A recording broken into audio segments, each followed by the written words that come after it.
B of the experiment, based on the procedure, we are going to mix 12 sets of chemicals and observe the chemical reaction. Remember what are the evidences for chemical reaction. This part of the experiment is covering double displacement.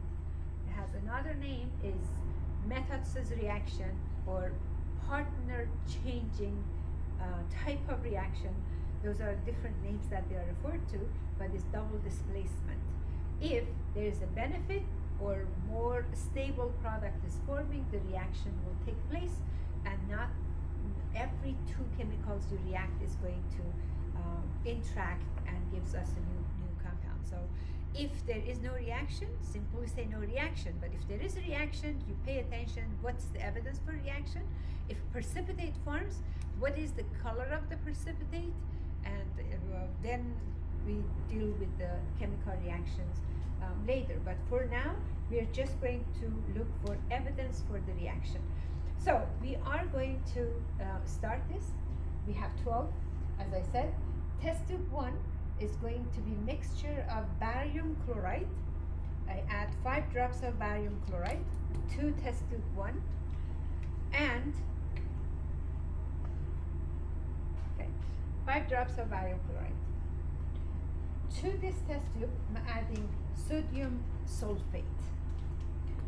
Now, watch this sodium sulfate added to the barium chloride. If there is a reaction, a change will be evident. We have the evidence of this reaction, formation of a solid, because it turned cloudy.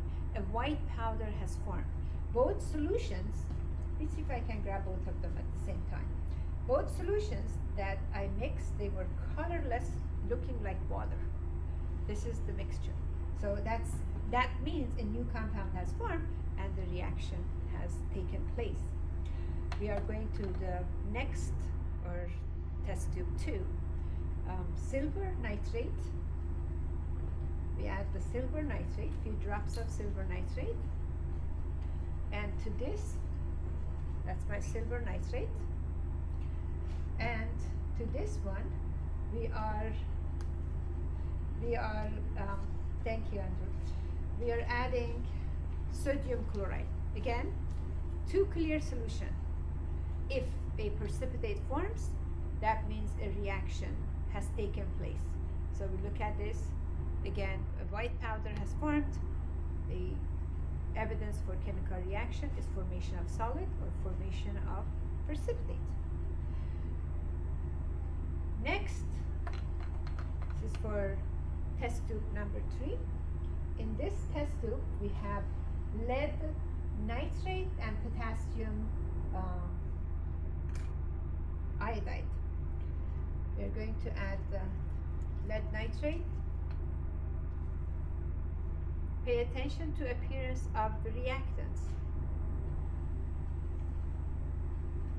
A white, colorless, not white, colorless solution.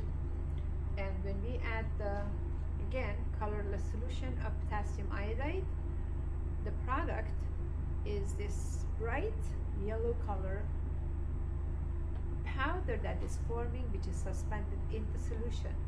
So when sometimes when I say solid form, students, they expect like a rock solid. No, powder that doesn't dissolve, that means is insoluble, and it is considered formation of solid. To the next test tube, which is test tube number 4, we are adding barium chloride and sodium carbonate. The barium chloride, again,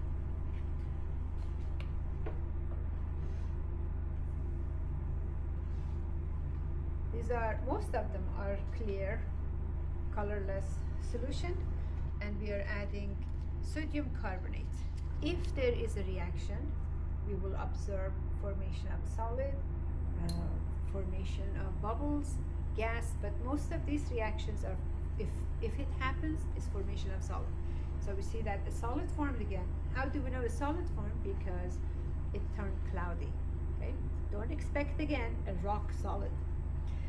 Um, Next test tube, which is test tube 5, we have sodium hydroxide and ammonium chloride.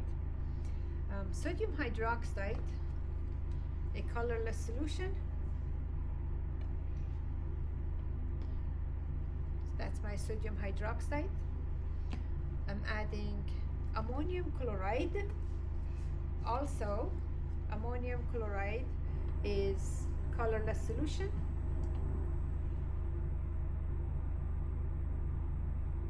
And the mixture is also a colorless solution. No precipitate form, no color change, no, we don't have to have reaction all the time. So we are going to mark this as no reaction because no reaction formed here. Okay. Our next test tube, 6, lead nitrate and sodium sulfide. Lead nitrate, I got it. Okay. Lead nitrate, sometimes in the lab accidents happen, but we were lucky.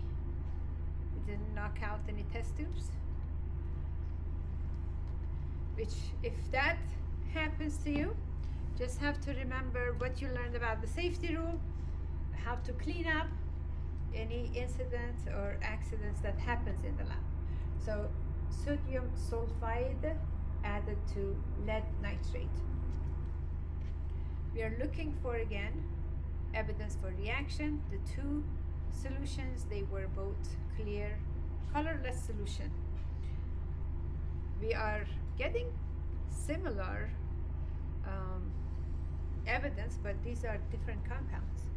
Even though they have same color, like a white powder, but it's not the same chemical formula. Our next test tube 7, is sodium sulfide and HCl. With sodium sulfide and HCl,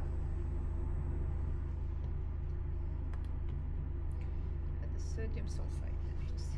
Okay. Okay. Add the sodium sulfide to the test tube. And to this solution, I'm going to add solution of hydrochloric acid or HCl and look for evidence for reaction. I added almost the same amount as I was using for the other mixtures. In this case, also, I don't see any precipitate, no evidence for reaction. So we are going to mark as no reaction and move on. If there is a reaction, it will happen quickly. But if there is no reaction, we have no reaction, and we are just going to move on to the next mixture. Copper sulfate and sodium hydroxide. Our copper sulfate, that's on test tube 8. We have copper sulfate, which is a blue color, a light blue color solution, and in this case is light blue because of the concentration. If you have high concentration, it gets darker, but it's a blue color. That compound mixed with colorless solution of sodium hydroxide and a powder formed here is kind of suspended, is a blue powder. It's forming, or it has formed, and we're just going to, if you compare before and after, it's very obvious. So you may not see the solid as obvious as the other ones that have formed, but it is very now it got cloudy. Okay, going to add more of copper sulfate.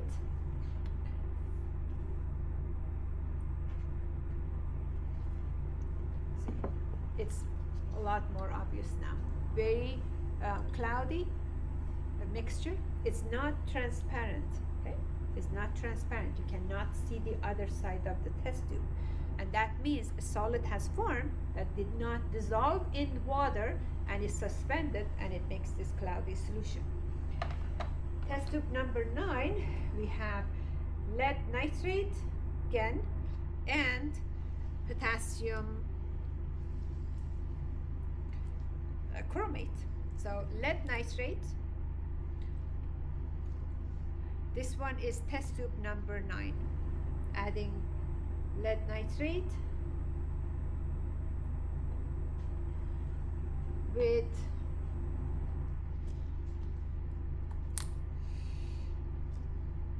potassium chromate.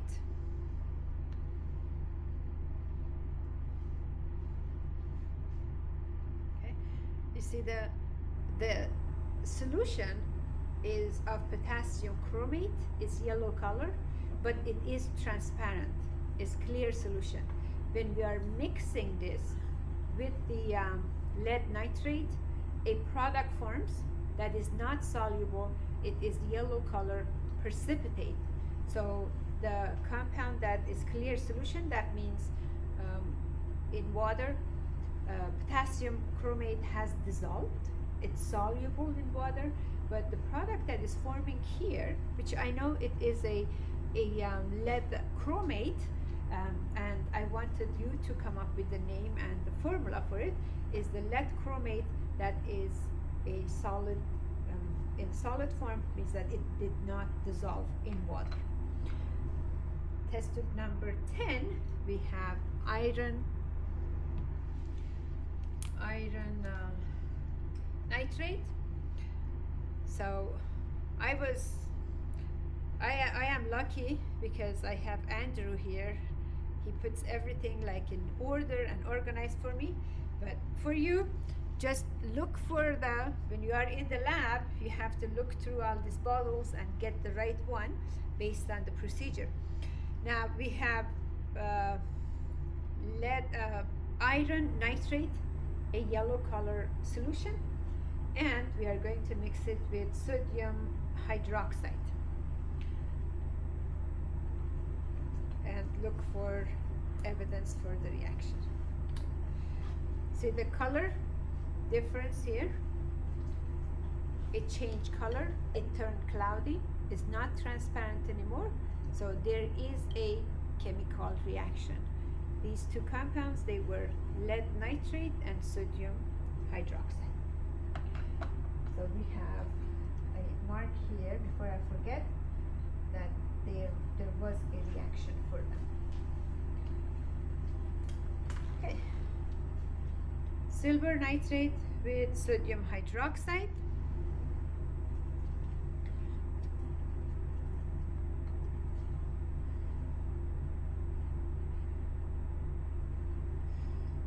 Silver nitrate with, again, that's my silver nitrate, a clear solution in test tube, and sodium hydroxide. It turned like a muddy and cloudy mixture. That means a silver hydroxide form. That's a product that did not dissolve in water. That's why it's cloudy, and it settled down quickly. Okay. Last reaction for part B, we have sodium chloride and potassium nitrate. Sodium chloride, going to mix sodium chloride with, so I have with calcium nitrate. Calcium nitrate.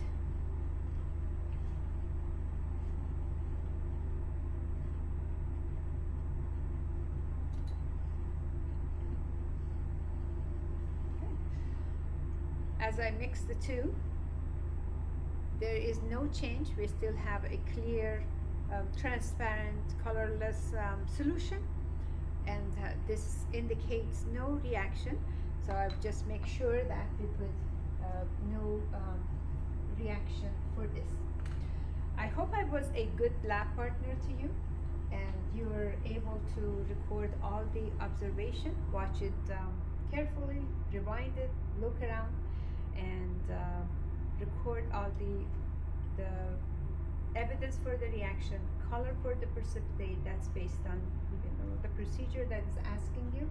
On the last column of the table you have for the data sheet, and then during the pre-lab discussion I will explain on the board how to balance the equation and write ionic equation and net ionic equation for these reactions. The net ionic equation is basically responsible for evidence for reaction. So if we have lead nitrate mixed with potassium iodide, that two are clear solution, and a precipitate forms, precipitate that forms is like yellow color lead iodide, and that is coming from lead ion plus iodide ion, and gives lead iodide product, which is insoluble compound.